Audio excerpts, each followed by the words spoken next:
গাজীপুরে শিশু বলাৎকারের অভিযোগে এভাবেই গাছে বেঁধে পেটানো হয় ইমাম রহিজউদ্দিনকে। গণধোলাইয়ের পর গ্রেপ্তার হওয়া ইমামের রহস্যজনক মৃত্যু নিয়ে দেশ জুড়ে চলছে আলোচনা সমালোচনা। বেতন পেয়ে চাল কিনে বাসায় ফেরার কথা ছিল তার, তবে আর ফেরা হয়নি। পরিবারের লোকজন ও এলাকাবাসীর অভিযোগ, মসজিদের দুই পক্ষের রোষানলে ইমাম রহিজউদ্দিনকে ফাঁসানো হয়েছে। নেটিজেনরাও বিষয়টি নিয়ে সোশ্যাল মিডিয়ায় ক্ষোভ ঝাড়তে শুরু করেছেন। অনেকের দাবি মব জাস্টিস করে তাকে মেরে ফেলা হয়েছে। মসজিদের নাম কি? আকলাতুল জামে মসজিদ। আকলাতুল জামে মসজিদ। কতদিন থেকে কাজ করেন? 3 মাস। আপনার বাসা কোন জায়গা?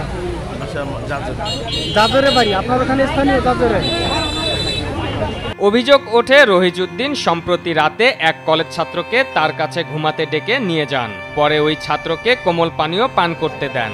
এরপর ওই কলেজ ছাত্রের মাথা ঘোরাতে থাকলে সে প্রস্রাবের কথা বলে ইমামের ঘর থেকে বের হয়ে ফোনে পরিবারকে বিষয়টি জানায়। এ ঘটনায় 27 এপ্রিল সকালে স্থানীয় লোকজন রহিজকে আটক করে গণপিটুনি দেন। গাছের সঙ্গে বেঁধে পেটানোর পাশাপাশি গলায় জুতার মালা দিয়ে অপমান করা হয়। খবর পেয়ে পুবাইল থানা পুলিশ গিয়ে তাকে উদ্ধার করে থানায় নিয়ে যায়। পরে তার বিরুদ্ধে মামলা দায়ের করেন কিশোরের অভিভাবক। পুলিশ ওই ইমামকে মামলায় গ্রেপ্তার দেখিয়ে আদালতে পাঠায়। আদালতের নির্দেশে তাকে কারাগারে পাঠানো হয়। সেখানে রাতে অসুস্থ হয়ে মারা যান তিনি।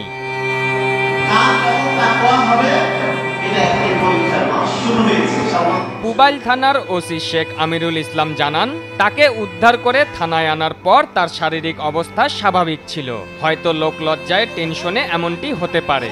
ইমাম রহিজউদ্দিনকে এলাকাবাসীর কাছ থেকে উদ্ধার করে মামলায় গ্রেপ্তার দেখিয়ে আদালতের মাধ্যমে রাতেই গাজীপুর জেলা কারাগারে পাঠানো হয়।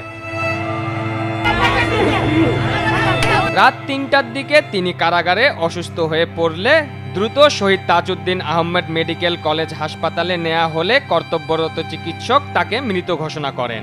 29 এপ্রিল সকালে ইমামের মরদেহ হাসপাতালের মর্গে পাঠায়।